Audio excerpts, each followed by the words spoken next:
Good morning.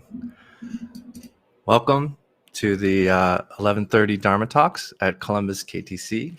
Columbus KTC in your own home, on your own computer. How convenient could it get, you know? So thank you for being here. Thank you for your time. We are all so busy and there's so many choices of things we can do. So I want you to know that I really value your being here today to spend some time and listen to what I have to share today. So let's see.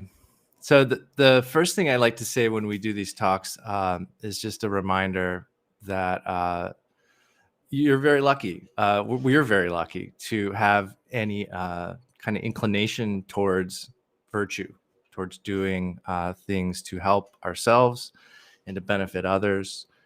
And it's worth remembering that. It's worth reminding ourselves of that. When we do things that benefit ourselves and benefit others, it's good to rejoice in those things because that reinforces positive habits. And it's positive habits that gave us this inclination for virtue in the first place.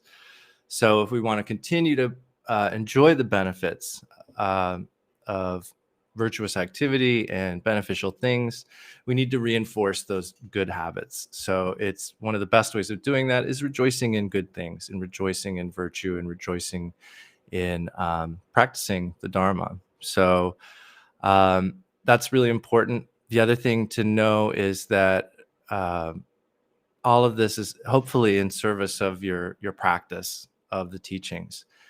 And that means both your practice on the cushion, but almost equally important is your practice off the cushion, because these teachings in the Buddhist path, the path of Dharma, is an experiential path. It's something that we can talk about and learn about, but it's really ultimately experienced, and realization is experienced, not learned. So that's an important thing to know. It looks like people are watching, but I feel like I should ask somebody to say hi in the chat just to make sure we're good.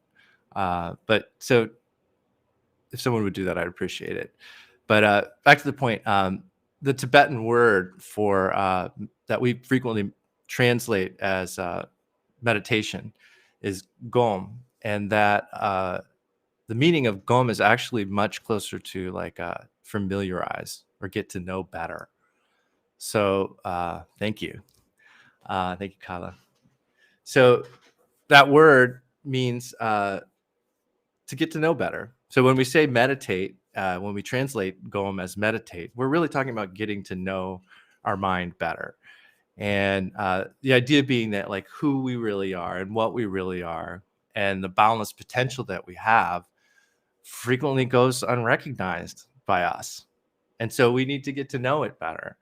And as we become more familiar with our minds, that's how we begin to reveal that potential. So studying the Dharma, studying the teachings of the Buddha and other enlightened masters can help us get a conceptual idea of our true nature, but realizing that nature happens only through experience, through applying these teachings and living them beyond concepts, experience. So the incredibly skillful means that help us cultivate experience, which we're so fortunate to be in contact with, our meditation. Really, like that's the best. That's the reason we meditate, is to cultivate these experiences. And so the best way to familiarize, particularly in a teaching like this, where we are going to rely on concepts for the next roughly an hour. So the best way to do that right now would be to listen. So there's this setup called the three trainings, and they are listening, contemplation, and meditation. So in a teaching, the best thing to do is to listen. That's the most beneficial way that you can benefit from this session. So listening would be being open to new information, and that means just kind of listening, being open, kind of what it sounds like, accepting. And that's important now. But then the next step, contemplation, is important afterwards. So that you'll get the most out of the session is afterwards you think about it, and you test it and you question it. And the reason this is an important distinction is because I think our normal habit is to try to listen and contemplate at the same time, which means we're not fully listening and we're not fully contemplating.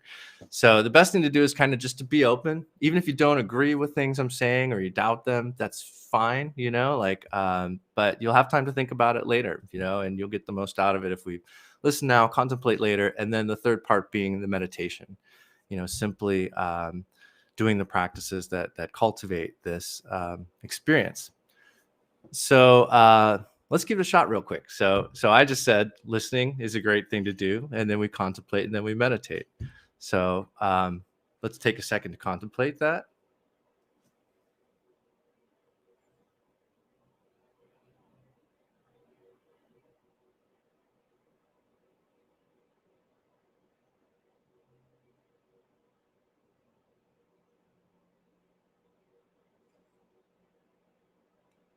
Makes some sense to me. Hopefully you too. And then let's just take a couple of minutes and place our attention on the breath, and we'll meditate for a second. And then we'll do the Refuge Prayer and begin. So let's just take just a minute or so and just rest our attention on the breath. And if our attention wanders, just bring it back to the breath, and we'll just kind of be here for a minute.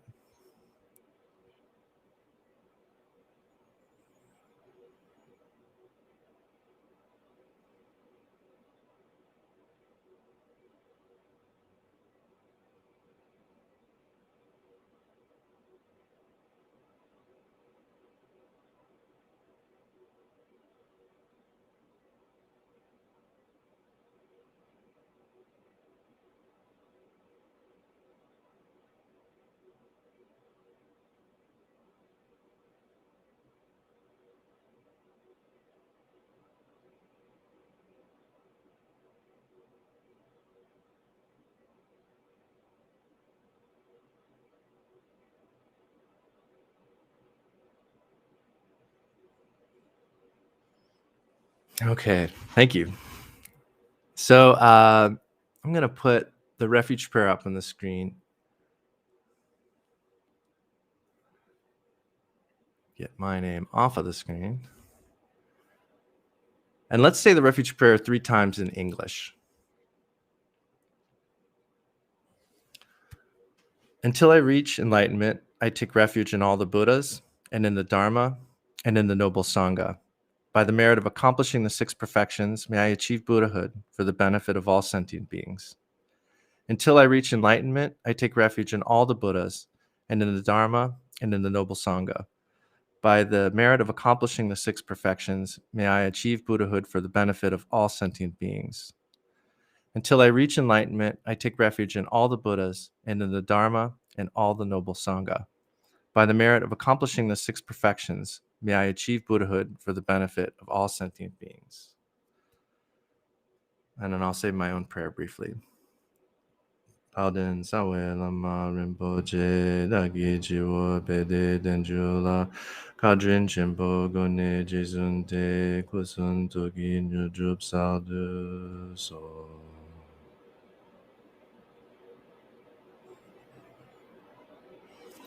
Okay, thank you. So today's talk was titled Finding Our Learning Zone, Middle Way, Day to Day.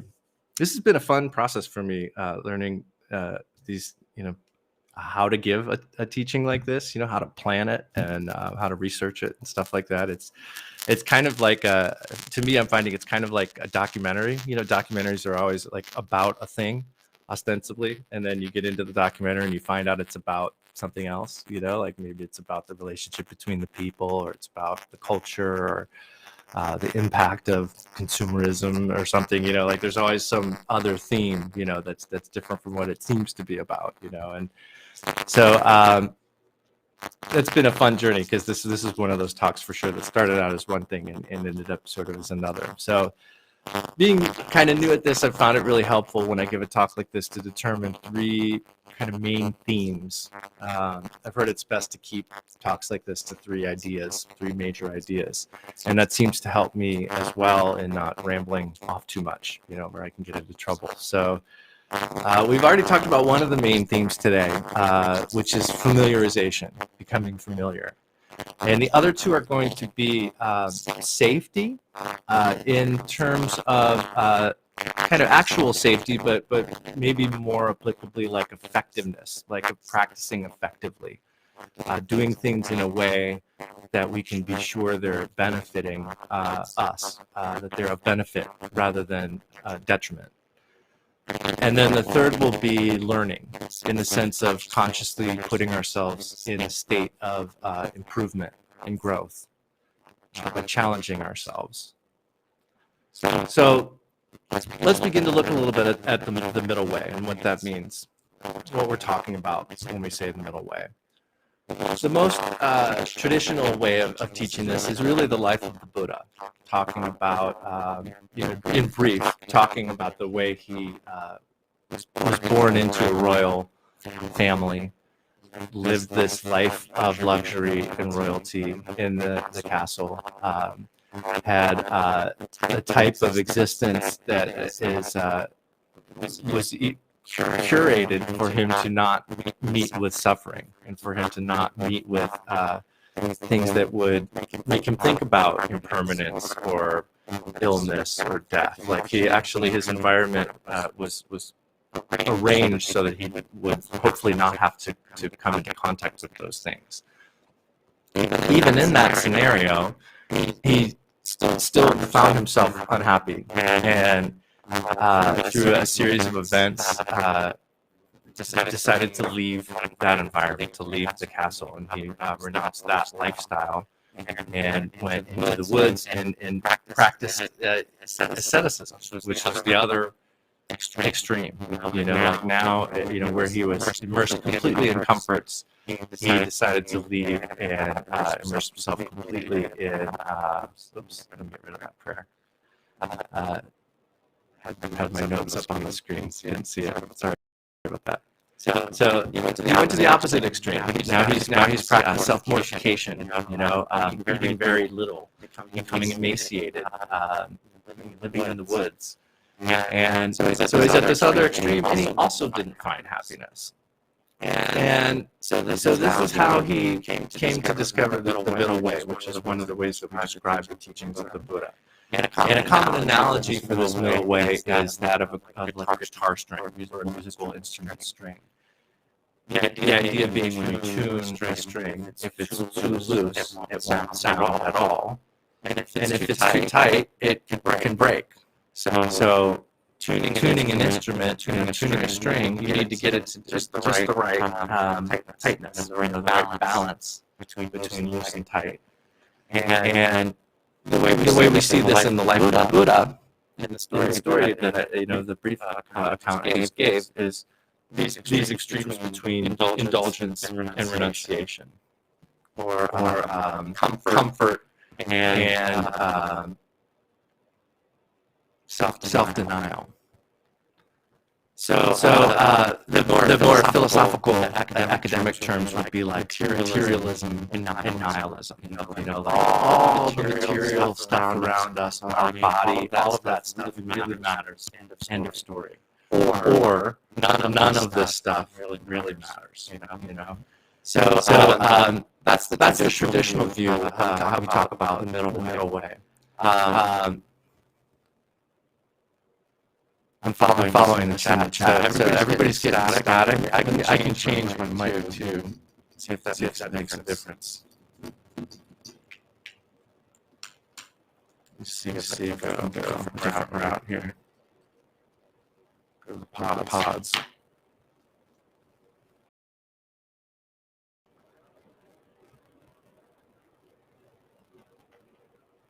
Thanks for letting me know. How about this? They get any better?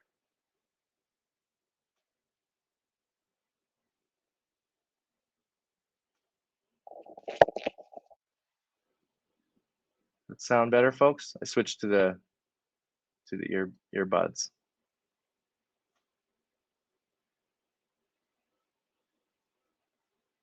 Yes. Good. All right. Well, Yeti, you're out of here. So, okay. Yeah, thank you guys for letting me know that. It is kind of tough not seeing faces. I really wish like I could see faces. I miss you guys, but we'll do that soon. So, so we were just talking about the traditional description of the middle way. Now, to give some background again on, like I said, this talk didn't end up where I thought it would. Um, where this actually, where I got the inspiration for this was I was looking into a book called Trauma Sensitive Mindfulness. This is it. It's by an author named David Treleaven. I'm not quite sure how to pronounce it. Um, the idea being here that I wanted to look into potential negative effects of meditation. And this is something that is actually getting a good bit of research now. And mindfulness meditation, the basic meditation that we learn, is has been taught for millennia now, and it's been around for a long time. And but it I don't know that it's ever taken into account situations of like trauma, people who are surviving trauma. And trauma is a lot more common than we might realize. Like I've seen figures that like 90% of the global population will experience a trauma at some point in their life. And so many of us have, and it's not necessarily the case then that you carry that forever. It becomes an issue of can you integrate that experience into your life, and at any given time, I've seen that like maybe 1 in 10 people have unintegrated traumas, that they're going through. So if so I mean it's almost certain that someone who is listening to or seeing this talk at some point will be going through that type of a situation. And as people who practice meditation, and particularly for people who teach meditation, this is something really important to think about, because the normal instruction for mindfulness, shamatha meditation, our foundational meditation, is to just sit, like kind of like we did at the beginning, place the attention on the breath, and then when we notice thinking, we bring our attention back to the breath. And we just kind of keep at that, and sometimes our mind's busy and sometimes our mind's a little foggy, and that's okay. And that's all safe for us, generally speaking. But sometimes if we have unintegrated traumas, the thoughts that come up, and placing ourselves in that format of practice can actually do more damage than good, and can serve to re-traumatize people. So I want to be clear that I'm not giving a talk on psychology today, and this is something that I do want to talk about more and look into. I want to look at it in terms of, because what I realized as I was going through this book, and full disclosure, I started this book, we're at about halfway through it, put it down for like a couple months, came back, realized that I was probably not going to do the talk about this book. But what I really wanted to do is I realized as I'm looking at the modifications that are there for people in this situation, that they are like existing practices we have in the Karma Kagyu lineage. So that's one thing I want to look at later on, is how these modifications actually track with Kagyu practices, so that we can be aware of this, be trauma sensitive, but also, use these practices that already exist within our lineage. So that's something I want to take a look at. So this is not a talk about psychology, and this is not a talk specifically about what to do if you are surviving a trauma. Like, it is important if you are finding yourself dysregulated, like moving between hyper arousal or dullness, like dissociation, things like that. Those type of things. It's important to talk to a clinician about that stuff, um, because our frequent instruction about just keep at it and or it will work, and this will work out for you, is true for most people who aren't, but people who are not in that situation of dealing with an unintegrated trauma. So this talk is more for the genuine, the genuine. I'm sorry, not the genuine, the general population. So, but it relates to this, and what I got from what really kind of spurred what this talk is now, this like finding the middle way thing, was this concept of finding a window of tolerance. And that window of tolerance in the trauma sensitive mindfulness field has to do with finding our space between that hyper arousal and hypo arousal, and finding that space where we're safe, where it's safe for us to do this practice, where we're not straying into kind of dangerous territory for us. Now, and actually, I want to read real quick his the definition in here of hypo and hyper arousal, because I think it tracks pretty interestingly with some traditional teachings. So just to give some perspective on this window of tolerance and where it comes from here in this trauma sensitive mindfulness field, he says, when we're hyper aroused, there's too much energy in the system. We can be plagued by intrusive thoughts, are anxious and easily overwhelmed, and can find it hard to relax or focus. Then he says, when hypo aroused, we experience a lack of energy that leads to an absence of sensation, a lack of concentration, and a sense of immobility. People report feeling passive, disinterested, unmotivated, and numb.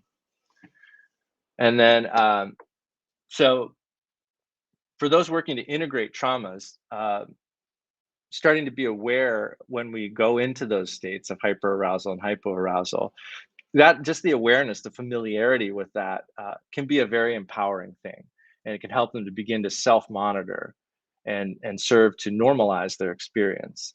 Now, for most of us, it may not be dangerous if we're feeling one or other of those extremes. And what I'd like to do is draw a little parallel between those descriptions and the primary defects in shamatha as they're described in Khenpo Rinpoche's book, Excellent in the Beginning. And he describes them as torpor and excitement. And torpor occurs in meditation when you find that your body starts to feel weak, as if you could not even move if you wanted to. Your mind also starts to feel unclear without any kind of perky clarity. You might actually fall asleep at this point, but even if you do not fall asleep, your mind is dull.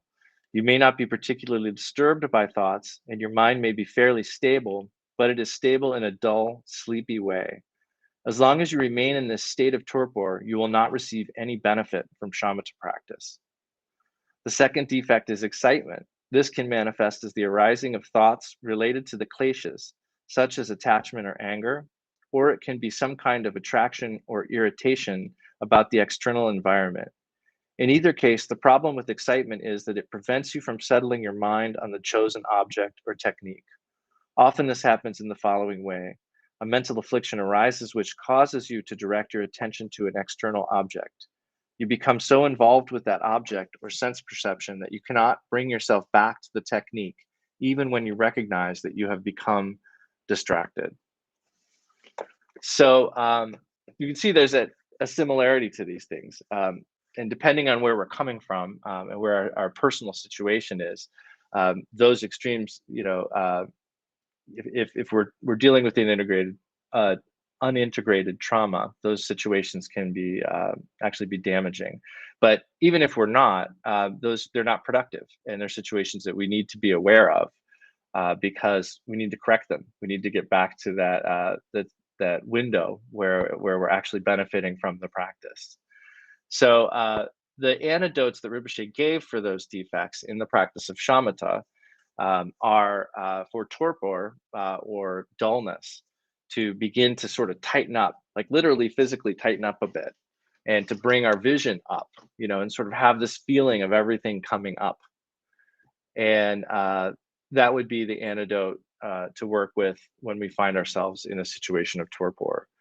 That word just sounds so funny, doesn't it? I got to think of see if there's a better synonym for that word, torpor. And then excitement is the opposite of that. And so in excitement, what we do is we bring everything downwards. So we bring the gaze lower. We maybe bend down a little bit, even have the sense of everything coming down.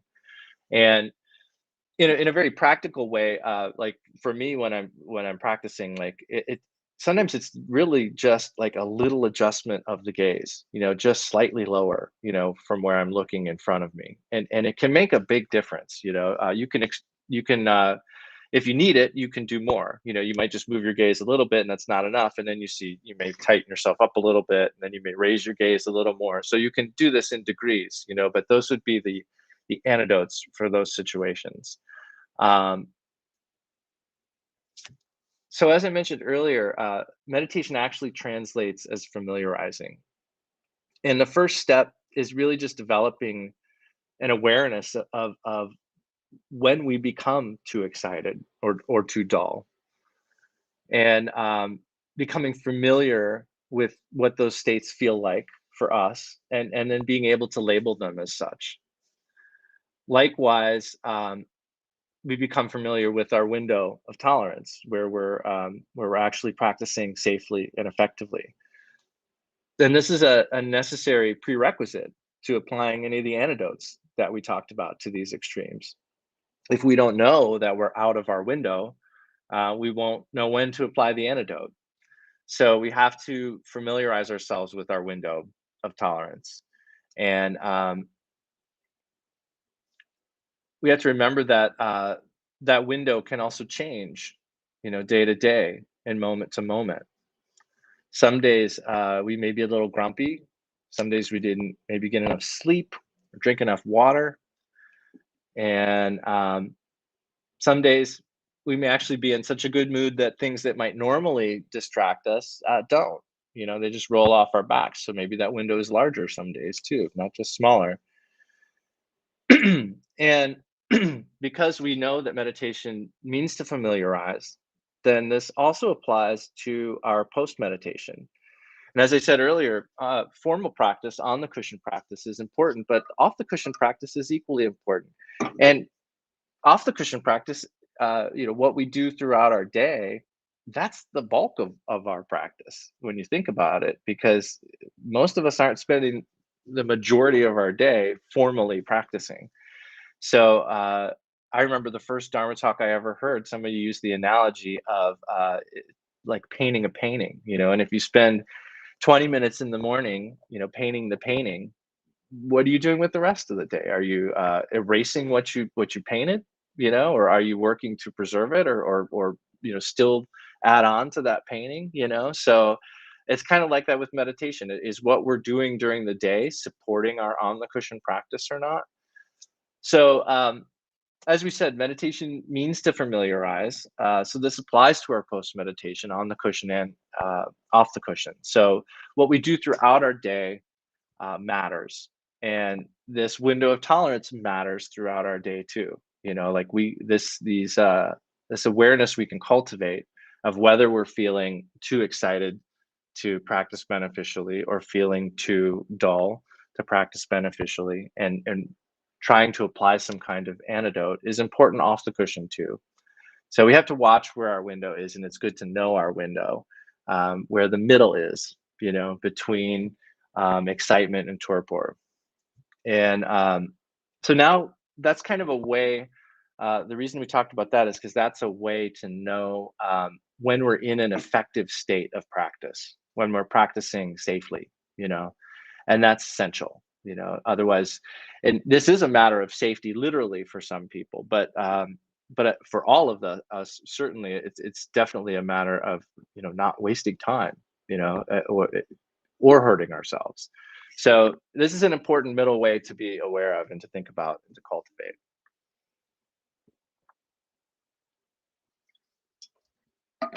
And as I said a little bit earlier too, it also normalizes our experience. It also normalizes the idea that we will move between these extremes, and we will, our experience is in motion. We are a process. So it's good to know that. And we'll talk more about that in a little bit here too.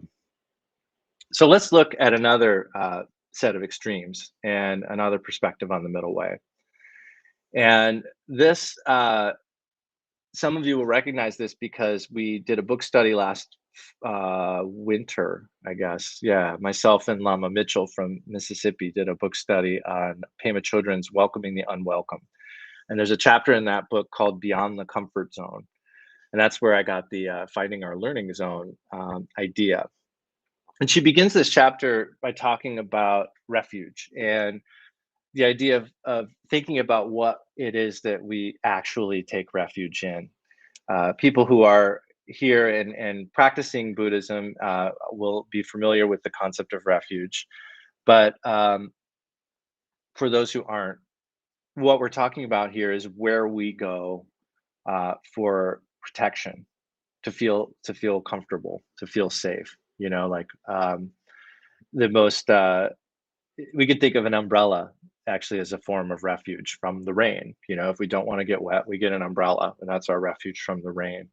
But one of the prime practices in Buddhism is taking refuge, and this is more than just a prayer, like we said in the beginning.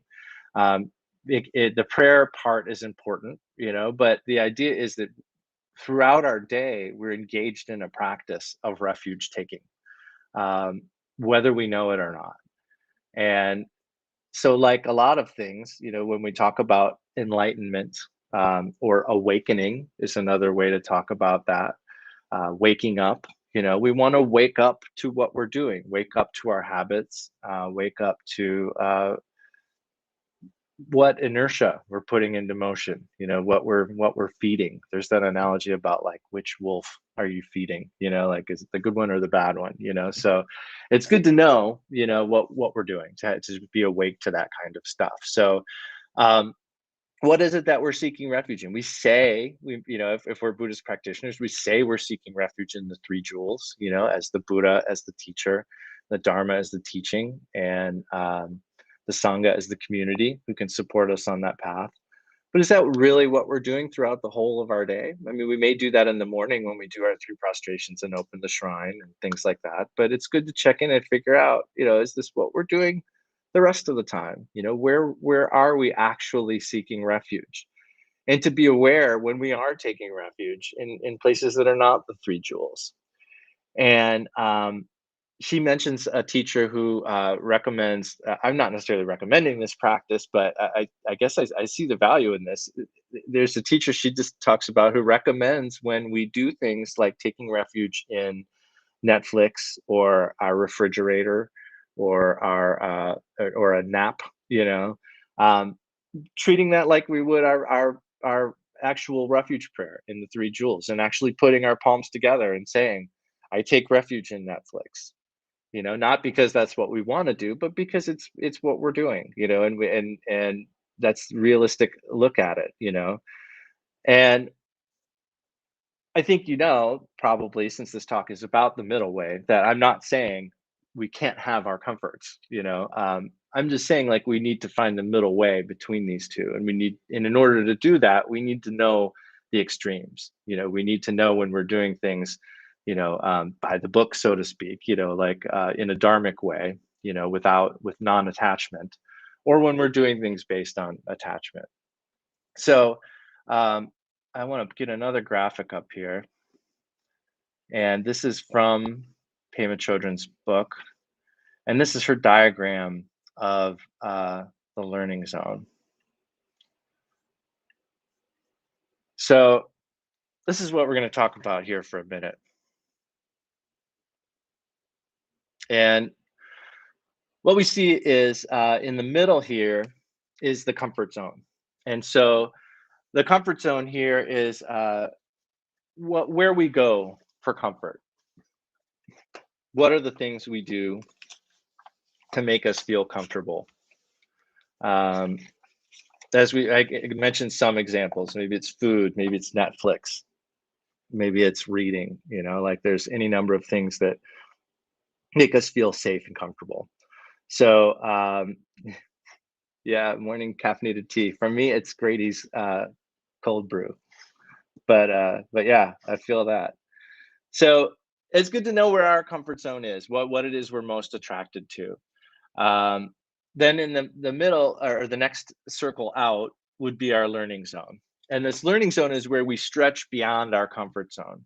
So she uses an example of like stinginess. So for instance, if we're kind of stingy and we feel secure and comfortable by not sharing things, Maybe we get into our learning zone by making a small donation to some charity, or if somebody comes over and, we have like a couple small Buddha statues or something, and they see one they like, and, we have several of them, we give them one, and it may not be completely comfortable for us to do that, but it pushes us into this learning zone. And so you basically make an effort to challenge yourself a little bit in the learning zone. And then the outer zone here, she calls the excessive risk zone. And she says here, if you force yourself to be in this outer zone, you'll be too traumatized to learn anything. So this is like the deep end of the swimming pool when you don't know how to swim. And that's the excessive risk zone. And these zones are personal to all of us. We're all different. What our comfort zone looks like is different for each of us, and the size of our comfort zone is different for each of us. What our learning zone is like is different for each of us. Our excessive risk zone is different for each of us. And again, like our window of tolerance, these zones can shift and change. So being aware and checking in with these things, with ourselves on these topics, is important. So keep this in your head. I'm going to take this off the screen. There's the beyond the comfort zone diagram. We're going to be talking about the learning zone in particular. So the more we can step out of our comfort zone, this is what's kind of ironic. The more that we step out of our comfort zone, the more comfortable we become in life. Because, as many of you may have noticed, the world is not designed for our perfect comfort 24/7. Although we tend to think it is, and when we're met with things that don't perfectly align with our comfort zone, we're shocked and offended, and upset and hurt, and we think our day's gone down the toilet, So I mean, that's kind of the way we approach the whole world. Is we know our comfort zone, but then when things don't fit it, we're like surprised. We're shocked by this. So that's why it's important that we try to get into this learning zone, because really, when we stay in that comfort zone all the time, the ironic thing is that it shrinks. That comfort zone gets smaller and smaller the more we stay in there, and we get more and more set in our ways. So Pema Chödron says, in the context of refuge, it's helpful to keep these zones in mind and to notice our orientation, where we're oriented. So sometimes we do need to be in our comfort zone. Sometimes we do need to get back into that comfort zone. And we need to honor that, she says. When those times come and we're thinking clearly about it, sometimes we need to get into our comfort zone. But many times when we think we need that comfort zone, we're really just kind of kidding ourselves. We don't, and actually, like, we may actually benefit and come to even enjoy spending some time in that learning zone. So this is important because happiness and comfort are temporary. And she uses the example of Shantideva's quote that happiness is like a dewdrop on a blade of grass.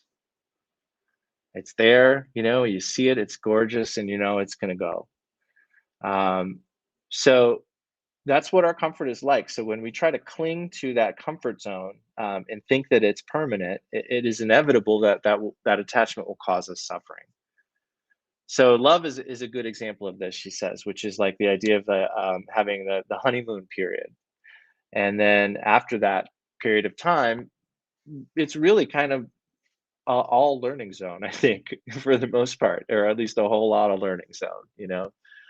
So, so this idea of happiness disappearing shouldn't be depressing. It should actually be something that points us towards the way out of suffering. And I want to read one of the paragraphs from this chapter. She says, The idea of happiness disappearing like a dewdrop could sound depressing, but Togme Zangpo's intention here is to point us to freedom. Oh, yeah, I said Shani Deva, but this is 37 practices of Bodhisattva, Togme Zangpo. So to start again, the idea of happiness disappearing like a dewdrop could sound depressing, but Togme Zangpo's intention here is to point us to freedom. Clinging to things that are always changing is a comfort zone tactic.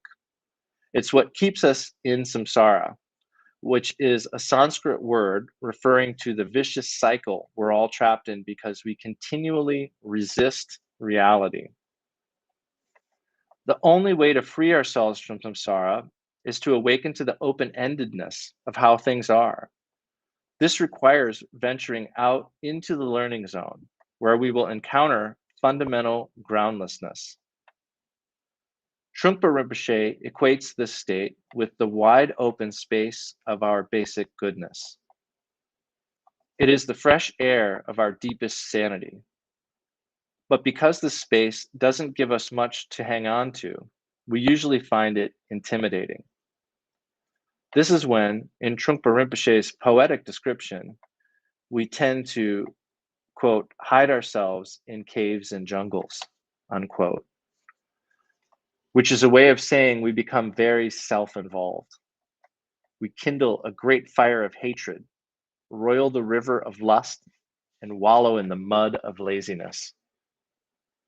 Aggression, passion, and ignorance, what are known as the three poisons, are the result of not connecting with our basic goodness because we fear the groundless state.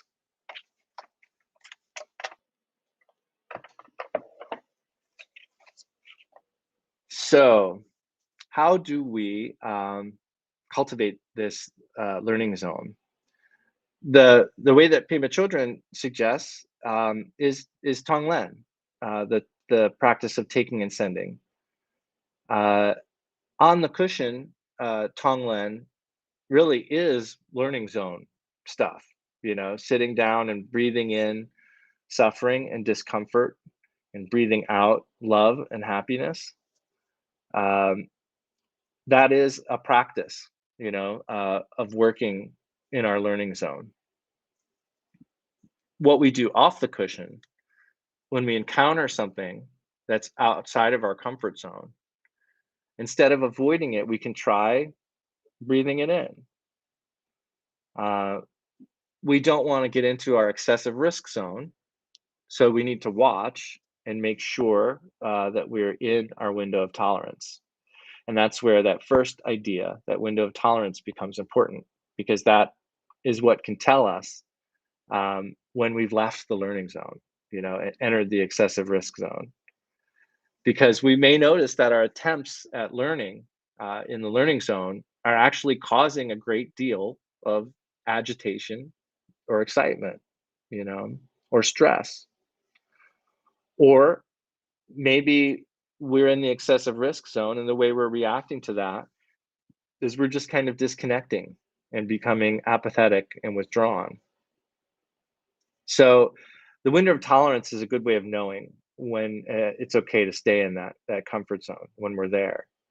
And so when we do this practice off the cushion, when we work with learning zone off the cushion, we can use something small, any small disappointment.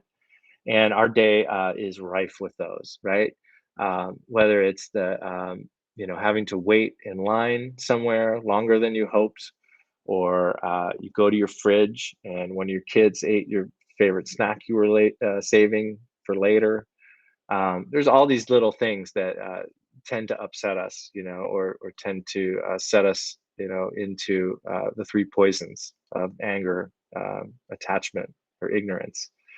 So when we come across these little disappointments, that's our opportunity to work with the learning zone. And instead of fighting it off, or trying to run away from it, we actually sit with that disappointment for a minute and we breathe it in. And what Pema Chödron says about that is just by choosing to do Tonglen in these situations, instead of losing heart or acting out, you're stepping out of your comfort zone. You're beginning to make friends with your own pain and to develop empathy with the human condition. Even though you're working with a relatively minor suffering, you're building the strength and capacity to handle something greater. If you keep doing this, you'll find that in great adversity, that strength will be available to you. So we have to train, we have to work on this stuff. We have to do the exercises that will put in place the skills that we need in larger, more dramatic situations.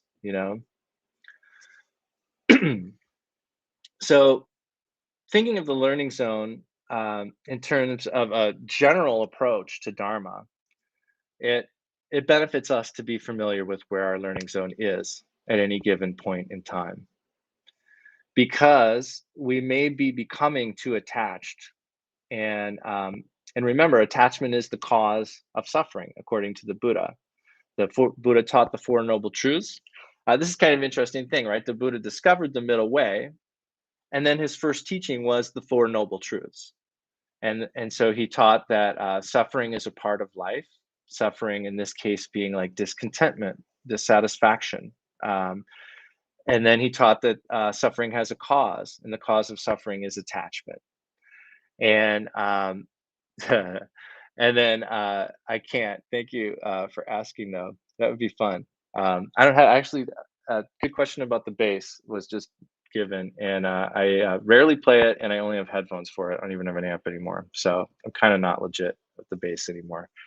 But so the Buddha taught the truth of suffering. Suffering is a part of life. That suffering has a cause, and that cause is attachment, and that if the attachment, the cause of suffering is removed, we can achieve the cessation of suffering, and that there is a path to achieve the cessation of suffering. So attachment can be to stuff, but it also can be to extremes. It can be attachment to one end of the spectrum. And so it's important to know this.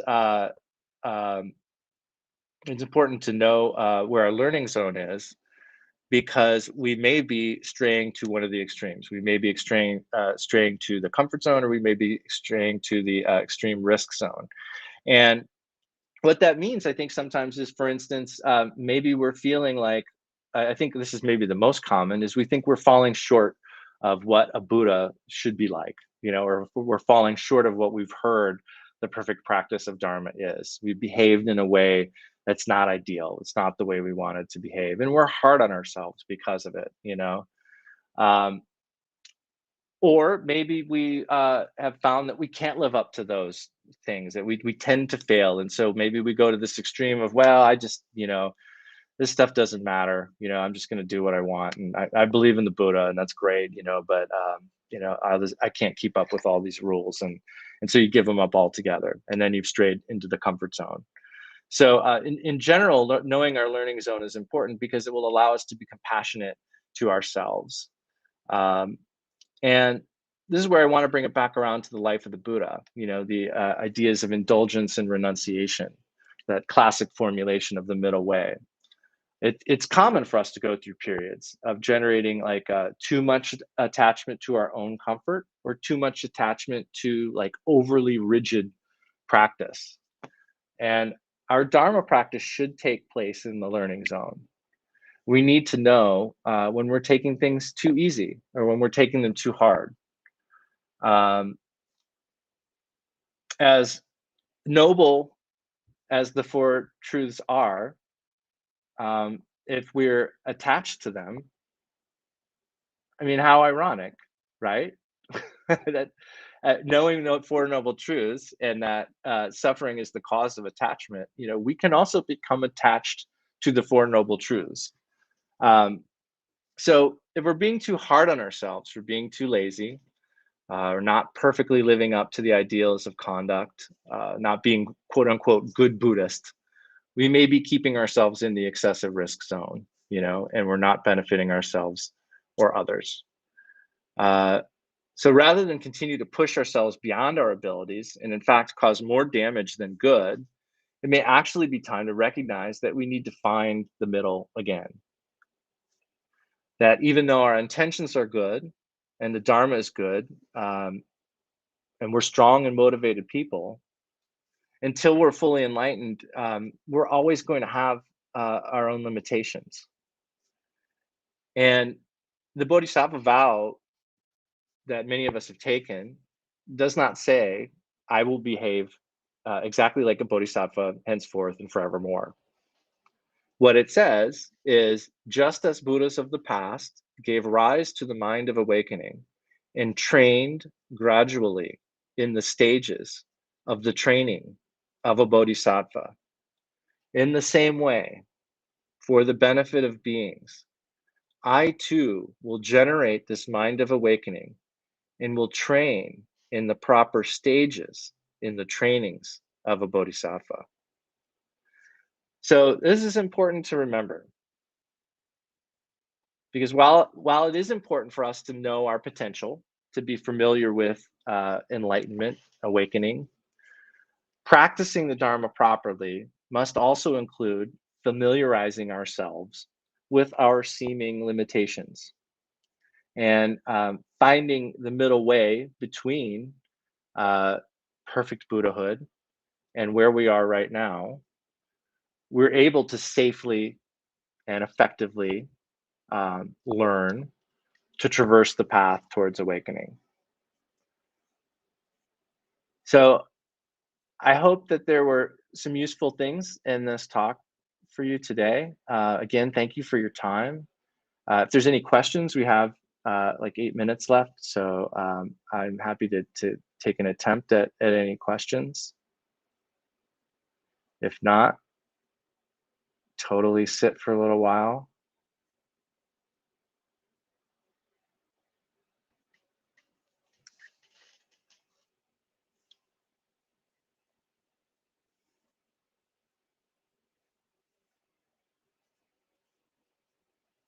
I'm not seeing anything, so I guess I'll say we are getting closer and closer to opening the center, and or at least to having, I should say, having the building. And we still have quite a bit to do. There's funds still to be raised. So if you are so moved, I've put the link to donate to support the rebuilding of KTC here in the bottom of the screen. And so feel free to make a donation if you'd like. And thank you all. My email, I'll put it in the chat. I'm Adam at columbusktc.org. I'm glad this was helpful for you guys. Thank you very much. So I'll say that, thank you. So I try my best to stick to what I've learned from my teachers, and getting into the psychology stuff was definitely a little scary. That's why I wanted to try to bring it into our tradition and relate it to things that we talk about. So I want to say that if there's anything today that confused anyone or was incorrect, that is my own error. I'm just doing my best to try to share these incredible teachings that I'm so lucky to have come into contact with. So I confess any errors in this presentation today, and I hope that that I've given everyone something useful. And if something wasn't useful or rubbed you the wrong way, leave it behind.